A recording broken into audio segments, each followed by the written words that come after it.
Segment your forces. The controlled chaos strategy. The critical elements in war are speed and adaptability, the ability to move and make decisions faster than the enemy. But speed and adaptability are hard to achieve today. We have more information than ever before at our fingertips, making interpretation and decision-making more difficult. We have more people to manage. Those people are more widely spread, and we face more uncertainty. Learn from Napoleon, warfare's greatest master. Speed and adaptability come from flexible organization. Break your forces into independent groups that can operate and make decisions on their own. Make your forces elusive and unstoppable by infusing them with the spirit of the campaign, giving them a mission to accomplish, and then letting them run.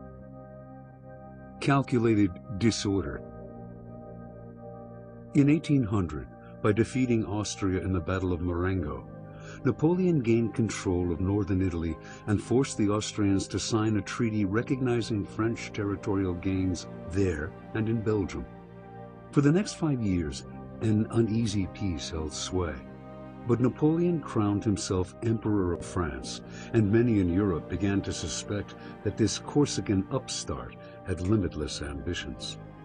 Karl Marx, the Austrian quartermaster general, and an older and influential member of the Austrian military, advocated a preemptive strike against France, with an army large enough to guarantee victory. He told his colleagues, "In war, the object is to beat the enemy, not merely to avoid being beaten." Marx and like-minded officers slowly gained influence, and in April 1805, Austria, England, and Russia signed a treaty of alliance to wage war on France and force her to return to her pre-Napoleonic borders. That summer, they formulated their plan. 95,000 Austrian troops would attack the French in northern Italy, redressing the humiliating defeat of 1800. Another 23,000 troops would secure the Tyrol between Italy and Austria.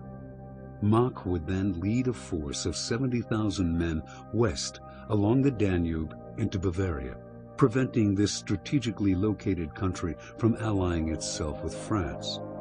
Once encamped in Bavaria, Marx and his army would await the arrival a few weeks later of 75,000 troops from Russia. The two armies would link up, and this unstoppable force would march west into France. Meanwhile, the English would attack the French at sea. More troops would later be funneled into each war zone, making for an army totaling 500,000 men overall, the largest military force ever assembled in Europe up to that point. Not even Napoleon could withstand an army more than twice the size of his own, moving in on him from all sides.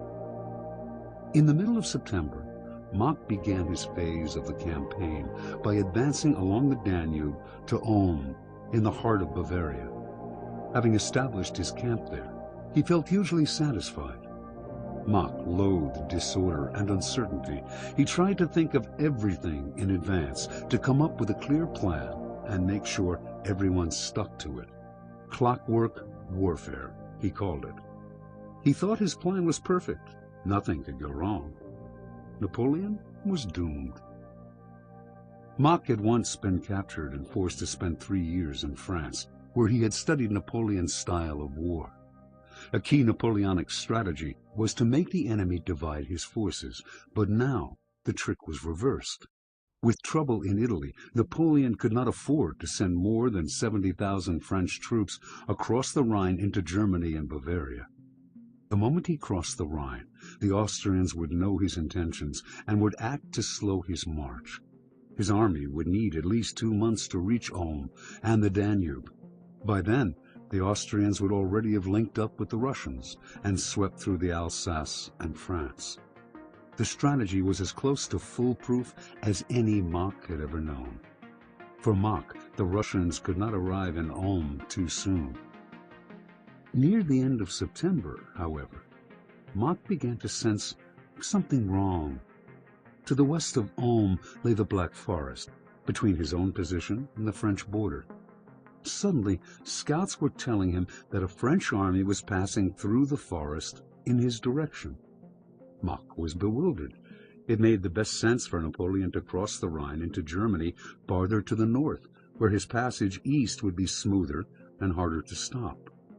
But now he was yet again doing the unexpected, funneling an army through a narrow opening in the Black Forest and sending it straight at Mach. Even if this move were just a feint, Mach had to defend his position, so he sent part of his army west into the Black Forest to stem the French advance long enough for the Russians to come to his aid.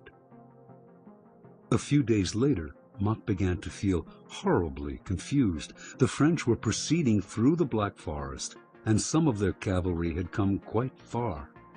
At the same time, though, word reached Mach of a large French army somewhere to the north of his position. The reports were contradictory. Some said this army was at Stuttgart, 60 miles northwest of Ulm. Others had it more to the east or even farther to the north, or quite close, near the Danube. Mach could get no hard information, since the French cavalry that had come through the Black Forest blocked access to the north for reconnaissance. The Austrian general now faced what he feared most: uncertainty, and it was clouding his ability to think straight. Finally, he ordered all of his troops back to Ulm, where he would concentrate his forces. Perhaps Napoleon intended to do battle at Ulm. At least Mach would have equal numbers.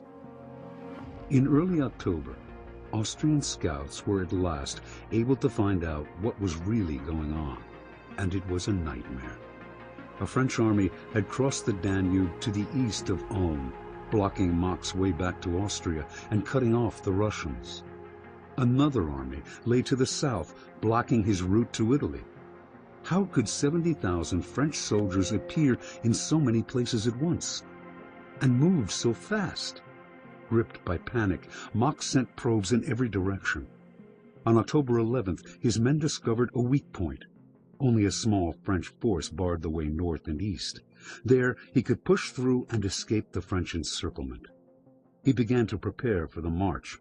But 2 days later, when he was on the point of ordering the retreat, his scouts reported that a large French force had appeared overnight, blocking the northeastern route as well. On October 20th, finding out that the Russians had decided not to come to his rescue, Mach surrendered. Over 60,000 Austrian soldiers were taken prisoner with hardly a shot fired. It was one of the most splendidly bloodless victories in history. In the next few months, Napoleon's army turned east to deal with the Russians and remaining Austrians, culminating in his spectacular victory at Austerlitz. Meanwhile, Mach languished in an Austrian prison, sentenced to 2 years for his role in this humiliating defeat. There he racked his brains, losing his sanity in the process, some said. Where had this plan gone wrong? How had an army appeared out of nowhere to his east, so easily swallowing him up? He had never seen anything like it, and he was trying to figure it out to the end of his days. Interpretation. History should not judge General Mach too harshly, for the French armies he faced in the fall of 1805 represented one of the greatest revolutions in military history. For thousands of years, war had been fought in essentially the same way. The commander led his large and unified army into battle against an opponent of roughly equal size. He would never break up his army into smaller units, for that would violate the military principle of keeping one's forces concentrated. Furthermore, scattering his forces would make them harder to monitor, and he would lose control over the battle. Suddenly, Napoleon changed all that. In the years of peace between 1800 and 1805, he reorganized the French military, bringing different forces together to form the Grande Armée, 210,000 men strong. He divided this army into several corps, each with its own cavalry, infantry, artillery, and general staff. Each was led by a marshal general, usually a young officer of proven strength in previous campaigns. Varying in size from 15,000 to 30,000 men, each corps was a miniature army, headed by a miniature Napoleon. The key to the system was the speed with which the Corps could move. Napoleon would give the marshals their missions, then let them accomplish it on their own. Little time was wasted with the passing of orders back and forth, and smaller armies needing less baggage could march with greater speed. Instead of a single army moving in a straight line, Napoleon could disperse and concentrate his corps in limitless patterns, which to the enemy seemed chaotic and unreadable. This was the monster that Napoleon unleashed on Europe in September 1805. Understand, the future belongs to groups that are fluid, fast, and nonlinear. Your natural tendency as a leader may be to want to control the group, to coordinate its every movement, but that will just tie you to the past and to the slow-moving armies of history. It takes strength of character to allow for a margin of chaos and uncertainty, to let go a little. But by decentralizing your army and segmenting it into teams, you will gain in mobility what you lose in complete control. And mobility is the greatest force multiplier of them all. It allows you to both disperse and concentrate your army, throwing it into patterns instead of advancing in straight lines.